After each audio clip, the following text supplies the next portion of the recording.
आता शिशिर ऋतूला सुरुवात झालेली आहे आणि या ऋतूमध्ये आपल्या शरीरात काय बदल होतात, आपण कशा पद्धतीने आहार विहार ठेवायला हवा आणि त्याच पद्धतीनं या ऋतूमध्ये उपयुक्त असणारं अतिशय फायदेशीर ठरणारं असं एक धान्य, त्याबद्दलची सविस्तर माहिती आपण आज समजून घेणार आहोत। त्यामुळे आजचा व्हिडिओ शेवटपर्यंत जरूर बघा। नमस्कार, मी वैद्य तेजश्री, आरोग्यधान्य आपल्या आयुर्वेदिक युट्यूब चॅनलवर तुमचं स्वागत। तर आता शिशिर ऋतू सुरू झालेला आहे, तर या शिशिर ऋतूमध्ये आपल्या शरीरात काय बदल होत असतात, तर एवढे दिवस हेमंत ऋतूपासून थंडी चालत आलेली आहे। या थंडीमुळे शरीरामध्ये देखील शीतता निर्माण होते आणि शीतता जिथे निर्माण होते तिथे वात आणि कफ वाढायला सुरुवात होते। त्याच पद्धतीने शिशिर ऋतूमध्ये थोडासा वृक्षपणा वातावरणामध्ये आलेला असतो, त्यामुळे शरीरामध्ये वाताची उत्पत्ती जास्त होते, वात जास्त वाढतो आणि वेगवेगळे आजार निर्माण करतो। त्याच वेळी थंडीमुळे कफ जो आहे तो देखील शरीरामध्ये साठायला सुरुवात झालेली असते आणि पुढे जो येणारा वसंत ऋतू आहे, या ऋतूमध्ये या कफाचा प्रकोप होतो आणि आपल्याला वेगवेगळे कफाचे आजार होतात। तर शिशिर ऋतूमध्ये आपण काय काळजी घ्यायला हवी जेणेकरून शिशिर आणि पुढे येणारा वसंत या दोन्हीमध्ये आपण निरोगी राहू शकू, तर सगळ्यात महत्वाचं म्हणजे हा जो वाढलेला वात आहे तो आपल्याला कमी करायचा आहे आणि त्याच वेळी जो साठत जाणारा कफ आहे त्यालाही आपल्याला साठवणं जे आहे, त्याचा जो प्रकोप आहे तो थांबवायचा आहे।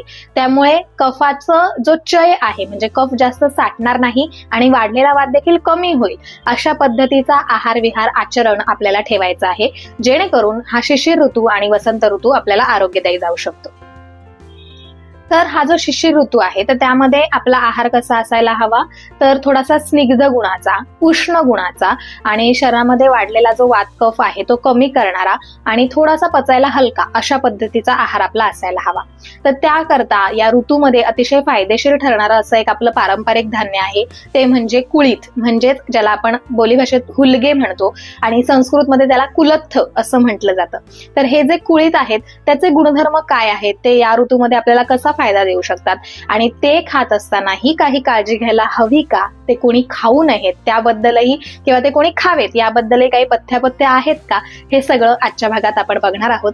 त्यामुळे सुरुवात करूया आजच्या व्हिडिओला। तर सगळ्यात पहिले आयुर्वेदामध्ये कुळथाचे गुण काय सांगितलेले आहेत, तर कुळीथ हे पचायला हलके आहेत, उष्ण गुणाचे आहेत, शरीरात उष्णता निर्माण करतात, त्याचवेळी शरीरामध्ये गेल्यावर वात आणि कफाचं ते शमन करतात आणि शरीराला बल देण्याचं काम करतात। त्यामुळे कुळीथ ह्या ऋतूसाठी अतिशय परफेक्ट असं धान्य आहे।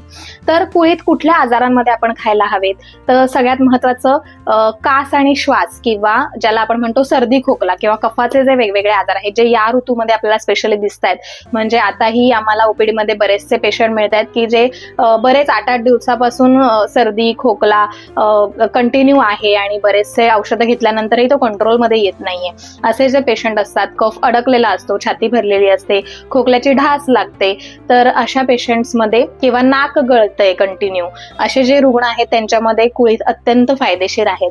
त्यामुळे अशा लोकांनी कुळथाचं सूप किंवा कुळथाचं माडगं जे केलं जातं किंवा कुळथाची उसळ जरी आपल्या आहारामध्ये ठेवली तरी ती त्यांना फायदा देऊ शकते।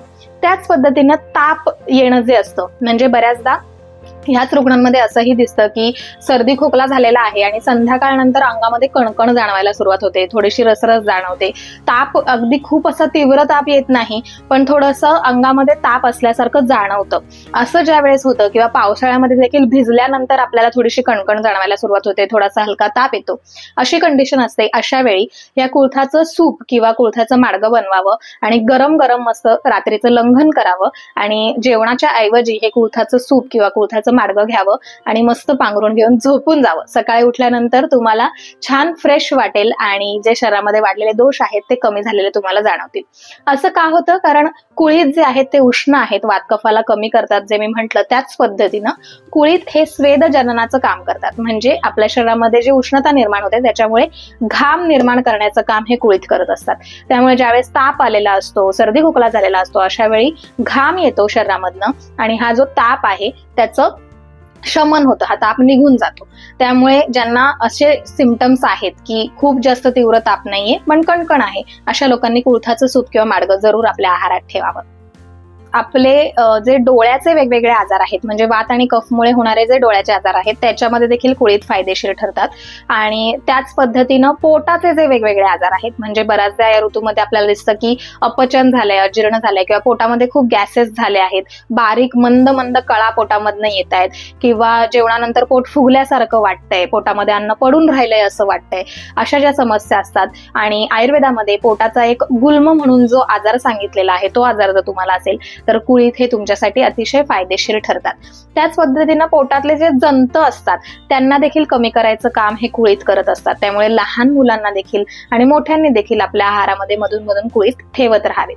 त्याच पद्धतीनं आपल्याला सगळ्यांना माहित असलेला एक आजार आहे, तो म्हणजे आमवात. म्हणजे सांधे सुजतात आणि बरेचसे शरीरातले सांधे दुखत असतात, सांध्यांवर सूज आलेली असते, सांधे मूव्ह करणं म्हणजे हालचाल करणं देखील अतिशय दुरापास्त होतं. अशा वेळी कुळथाचा आपण बाहेरून आणि आतून दोन्ही साईडने उपयोग करू शकतो. म्हणजे कुळथाची जी पिठी आहे ती गरम पाण्यामध्ये कालवून त्याच्यामध्ये थोडीशी सुंठ टाकावी, थोडंसं एरंडेल तेल टाकावं आणि हा लेप या सुजलेल्या सांध्यांवर लावावा. आणि त्याच पद्धतीनं पोटातनं देखील कुळथाचं सेवन करावं. म्हणजे कुळथाचं सूप, माडगं, पुन्हा एकदा कुळथाची पिठी असं आपण आहारामध्ये जरूर ठेवावं. त्यामुळे काय होतं, हे वात कफ कमी होतात, सूज कमी होते, वेदना ज्या असतात त्या देखील कमी होतात. त्यामुळे तुम्हाला जर आमवात असेल तर जरूर तुमच्या आहारामध्ये तुम्ही कुळीथ नियमितपणे ठेवावे. अजून एक अतिशय वैशिष्ट्यपूर्ण असा उल्लेख कुळथाचा आलेला आहे, तो म्हणजे अश्मरिघ्न. म्हणजे काय तर मूतखडा जो असतो शरीरामध्ये, ज्यावेळेस किडनी स्टोन आपल्याला बऱ्याचदा वारंवार होत असतात, अशी तक्रार असते, अशा वेळी त्या जे खडे आहेत त्यांना फोडण्याचं काम म्हणजे त्या भेदन करण्याचं काम हे कुळीथ करत असतात.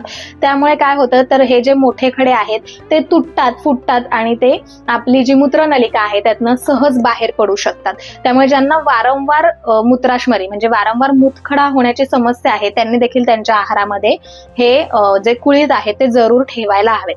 फक्त याचे जे प्रकार आहेत म्हणजे मूत्राशमरीचे, मूतखड्याचे वेगवेगळे प्रकार आयुर्वेदात सांगितले आहे. म्हणजे वातापासून होणारा, पित्तापासून, कफापासून, शुक्रापासून होणारा अश्मरी.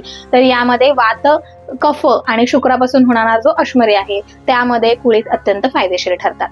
त्याच पद्धतीनं सगळ्यात महत्वाचं आपल्याला सगळ्यांना जी समस्या भेडसावत असते तर ती म्हणजे स्थौल्य म्हणजे मेदोरोग किंवा वजन वाढणं. तर ज्यांना वजन कमी करायचं आहे त्यांच्या आहारामध्ये जरूर कुळीथ असावेत. कुळीथ काय करतात तर लेखन करण्याचं काम करतात. म्हणजे तुमचं कोलेस्ट्रॉल वाढलेलं असेल, खराब चरबी वाढलेली असेल, बेढप शरीर झालेलं असेल, त्वचेखाली मेद किंवा चरबी साठलेली आहे, असं जेव्हा आपल्याला असतं, अशी समस्या असते, त्यावेळेस जर तुम्ही कुळीथ तुमच्या आहारामध्ये ठेवले तर कुळीथ काय करतात, हा जो मेद आहे किंवा आतून जो चिकटलेले हे कोलेस्ट्रॉल सारखे जे पदार्थ असतात ते खरवडून काढण्याचं काम करतात आणि शरीरातनं बाहेर काढण्याचं काम करतात. कारण ते मूत्रल आहेत, मूत्रावाटे या गोष्टी शरीरातनं बाहेर ढकलण्याचं काम कुळीथ अत्यंत चांगल्या पद्धतीनं करतात. त्यामुळे कुळीथ जर तुम्ही आहारात ठेवले तर ही शरीरातली अतिरिक्त चरबी जी आहे ती बाहेर पडण्यासाठी, मेदोरोग कमी होण्यासाठी नक्की मदत होते. त्याच पद्धतीनं ज्यांची चरबी जास्त वाढलेली आहे, मेदोरोग आहेच आणि शिवाय ज्यांना खूप जास्त घाम येतो, अशी जेव्हा समस्या असते त्यावेळी आपण जे उटणं बघितलंय दिवाळीमध्ये जे आपण वापरतो किंवा त्याला आपण उद्वर्तन आयुर्वेदामध्ये असं म्हटलं जातं, तर जे उटणं आहे तुम्हाला आयुर्वेदिक वैद्यांकडे मिळेल त्या वेगवेगळ्या वनस्पतींचं बनवलेलं उटणं किंवा घरच्या घरी आपण बऱ्याचदा बेसन, हळद, त्रिफळा पावडर असं सगळं मिक्स करून उटणं बनवतो, त्यामध्ये कुळथाचं पीठ नक्की ऍड करावं आणि गरम पाण्यामध्ये कालवून अंघोळीच्या आधी संपूर्ण अंगाला ते चांगलं घासावं.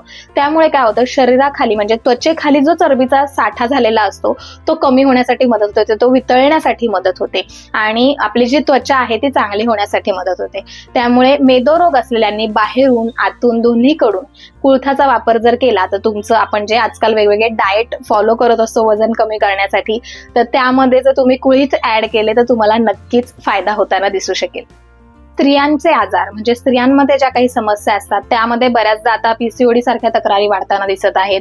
त्यामध्ये तर वजन देखील वाढलेलं असतं. तर पीसीओडीच्या रुग्णांसाठी अतिशय फायदेशीर हे कुळीथ ठरू शकतात. कारण कुळीथ जे आहे ते गर्भाशयाचं शोधन म्हणजे गर्भाशयाची शुद्धी करतात.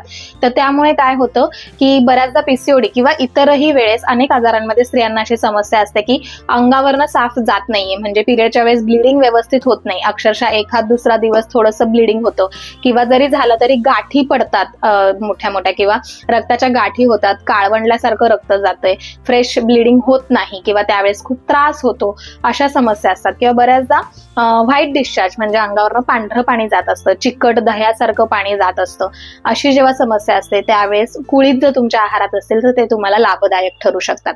मुख्यतः ज्या बाळंतीण स्त्रिया आहेत, बाळंतीण बायकामध्ये कुळीथ हे खूप फायदेशीर आहेत, कारण ते तुमचं बल वाढवणार आहे, पचायला हलकं तर आहेच.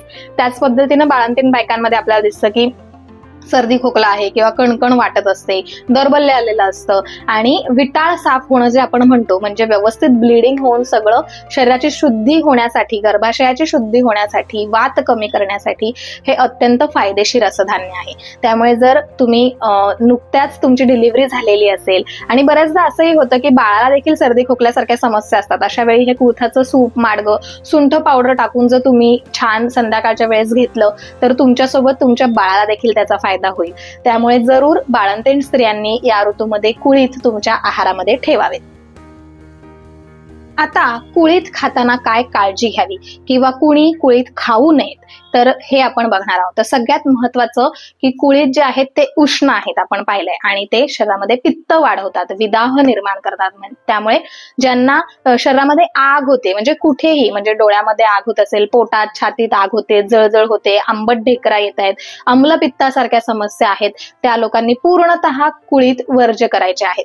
त्याच पद्धतीने जसं आपण मुतखड्याच्या समस्या बघितली, पण त्यामध्ये मुतखडा झालेला असताना जर तुम्हाला लघवी वाटे रक्त जातंय किंवा लघवीला आग होते, लघवीला जळजळ होतीये अशी तक्रार असेल तर त्या मुतखड्याच्या विकारामध्ये तुम्हाला कुळीथ खायचे नाहीयेत. त्याच पद्धतीनं पित्ताचे जे वेगवेगळे आजार आहेत, म्हणजे स्किनचे वेगवेगळे आजार आहेत की ज्याच्यामध्ये शरीरात उष्णता वाढलेली असते, पित्त वाढलेलं असतं, अशा लोकांनी देखील कुळीथ खायचे नाहीयेत. तसंच ज्यांना हाय बीपी आहे, खूप जास्त प्रमाणात बीपी वाढलेला आहे, म्हणजे हायपरटेन्शन आहे, आणि जर का बीपी तुमचा स्टेबल असेल तर तुम्ही कुळीथ खाऊ शकता, पण बीपी फ्लक्च्युएट होतोय, बीपी अचानक खूप वाढतोय, अशी समस्या असेल तर कुळीथ वर्ज्य केलेलं चांगलं.